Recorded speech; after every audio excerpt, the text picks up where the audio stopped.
मुझे self realisation कब हुआ?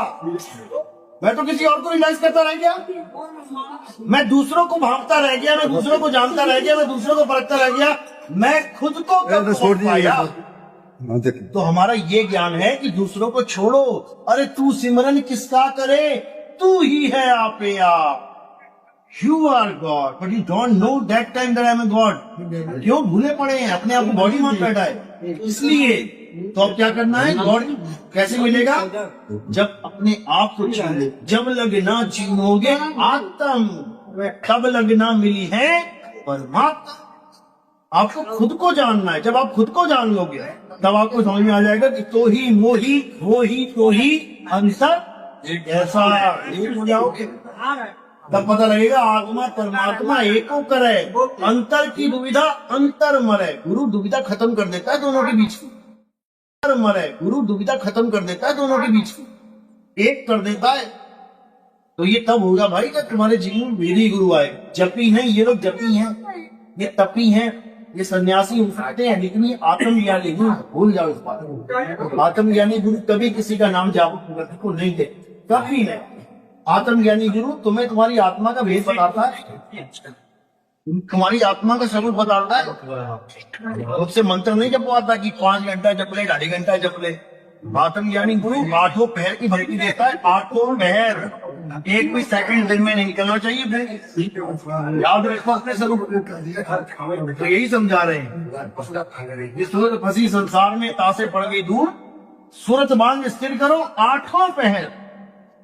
हुजूर ये 2.5 घंटे की भक्ति नहीं है, कान में उंगली डाल ली और 2.5 घंटा बैठ गए।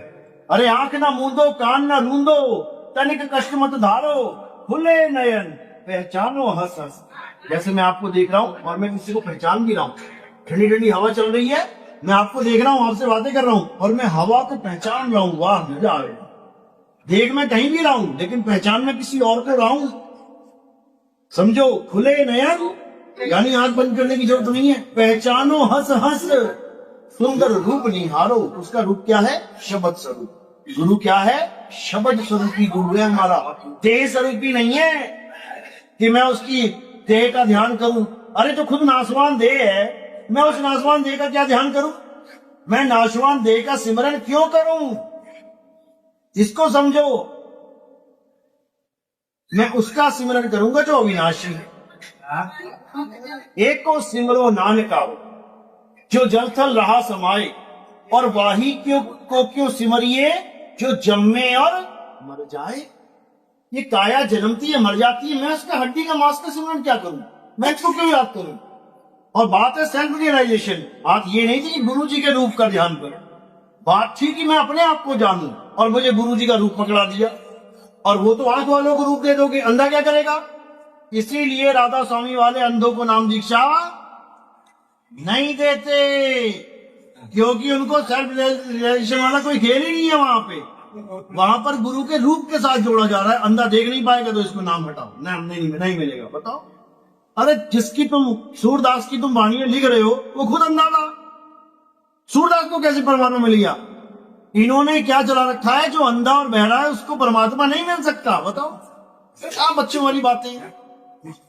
10 साल रह के आए उस पंथ में मैं, लेकिन एक जवाब नहीं है उनके पास हमारी बात है। जिसको जितना ज्ञान दिया है मालिक ने उतना ही होगा।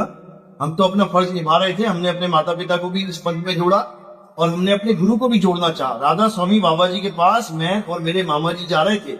मेरे मामा जी केएस कंवर, जितनी भी डिजाइनिंग होती है डेरे में, वो सब आर्किटेक्ट थे, वो वही करते थे। वो सारा राइट हैंड थे, समझ लो एक तरह से डेरे का।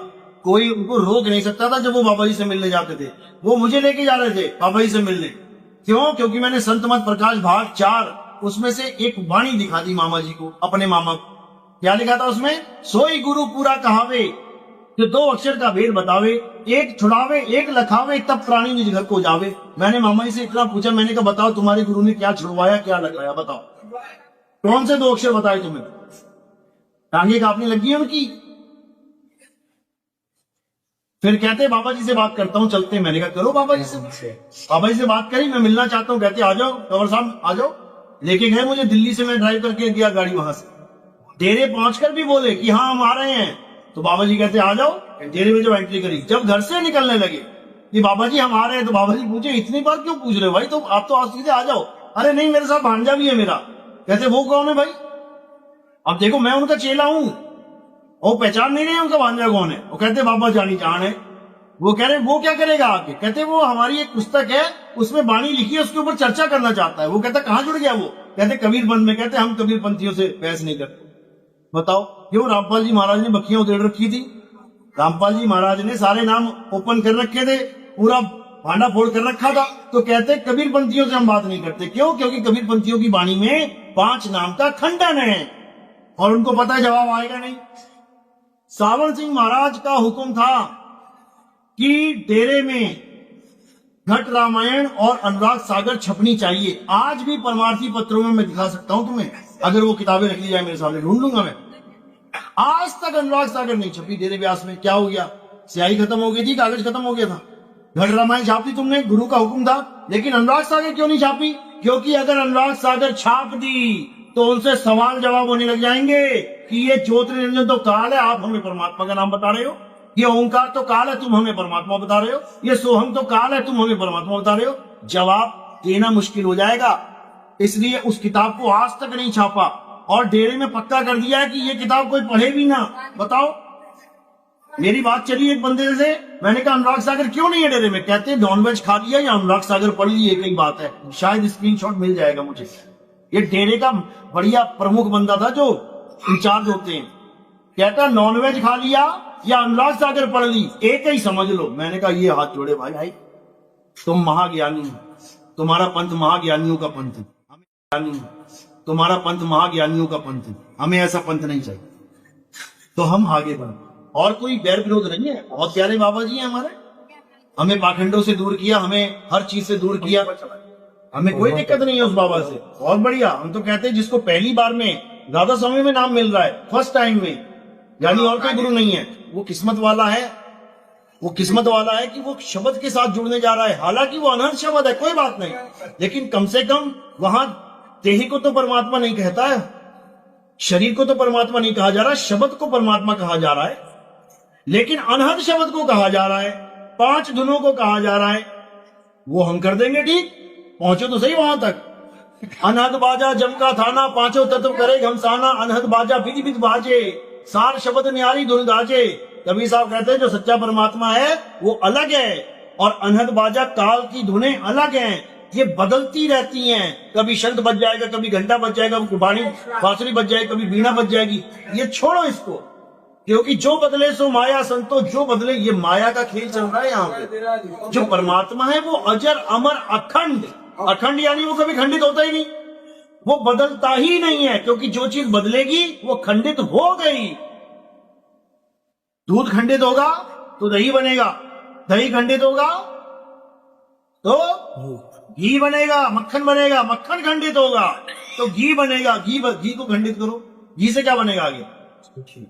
बस। तो वो अखंड है, वो खंडित नहीं हो सकता।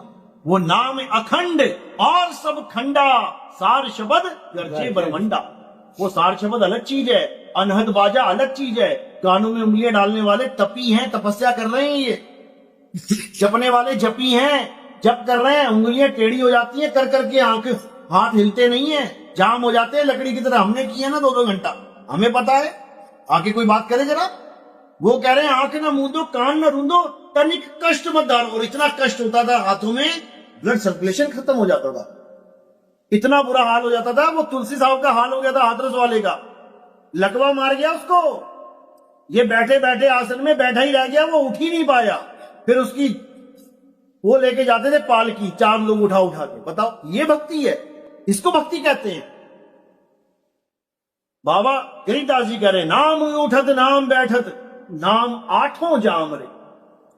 तुम अगर चल भी रहे हो ना धरती पे तो नाम सिमरन करते हुए चलोगे। तुम खाना भी खा रहे हो ना, नाम सिमरन करते हुए खाओगे। तुम कोई भी काम कर रहे हो, नाम सिमरन चलेगा तुम्हारा। ये नहीं होता सिमरन बैठ गए जी आंख बंद करके। कहते कहा भयो दो लोचन मूंद के, बैठ रहे हो बक ध्यान लगायो, नहात प्रियो 7 समुद्र, लोक गयो पर लोक गवायो। जो आंखें बंद करके बगला भक्ति करते हैं उनको बगला बोला है। ये ऐसे करके बैठा है, चादर ले ली, ये ऐसे ऐसे मिलेंगे तुम्हें लोग ऐसे। ये क्या है भाई? भाई ये क्या है? ये क्या हो रहा है? ये सब ढोंग है, पाखंड है, हटाओ इसको। नाम उठत नाम बैठत नाम आठों जाम रे, 24 घंटे नाम चलना चाहिए। और वो नाम नहीं है ज्योति निरंजन ओंकार, भूल जाओ उसको, हटा दो उसको। नाम क्या है? तुम्हारा स्वरूप। हम कहते हैं अच्छा भैया जा रहे हो, ध्यान रखना। हाँ भैया अपना ख्याल रखना। किसका ध्यान रखना? किसका ख्याल रखना? किसका? स्वयं का, अपने शरीर का, शरीर का नहीं। अपने आप का ध्यान रखना।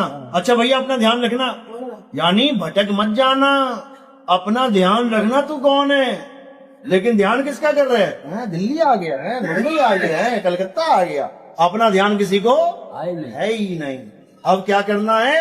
अपना ध्यान करना है। तू सिमरन यानी तू याद किसको करे?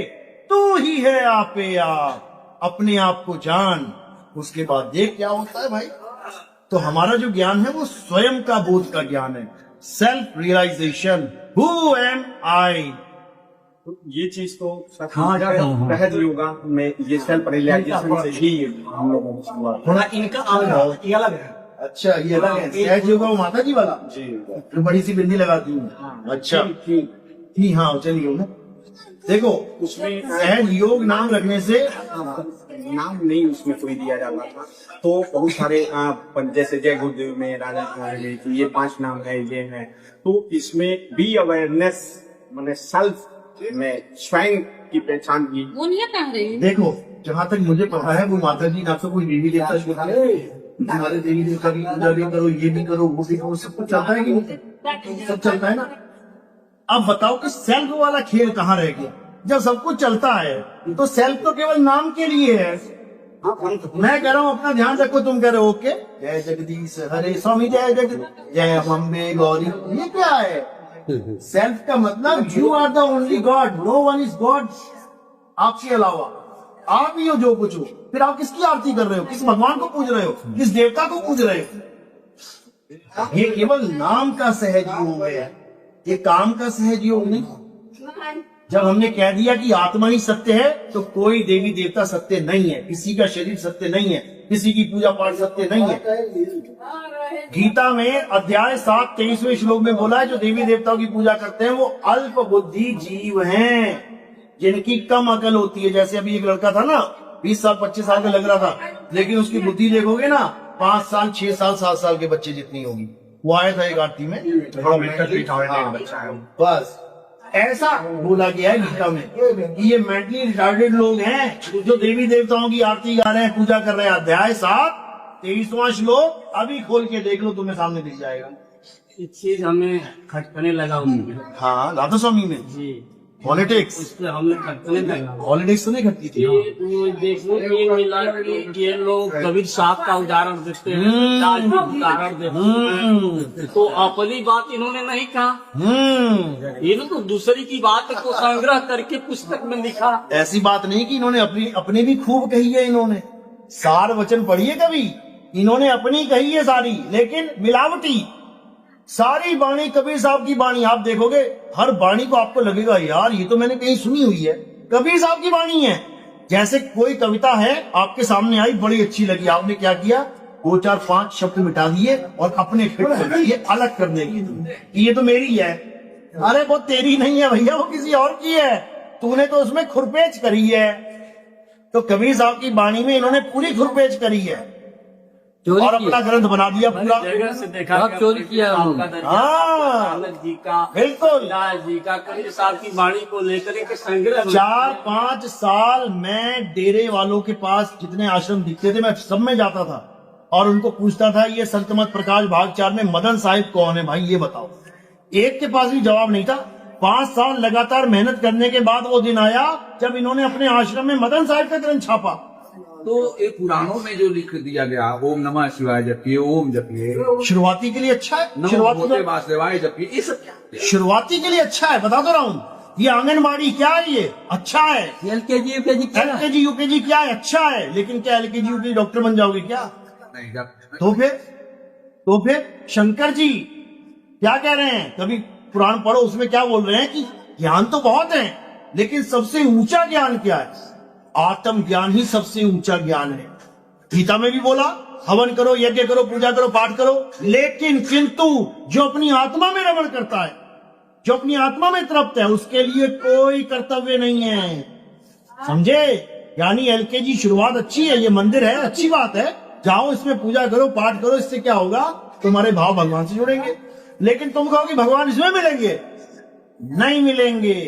भगवान कहाँ मिलेंगे?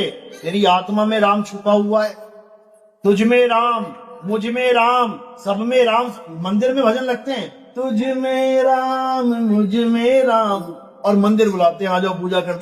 जब तुझ में राम, मुझ में राम, तो फिर मंदिर में कौन सा राम? पत्थर वाला राम। प्रश्न क्यों बनता है? यही बनता है।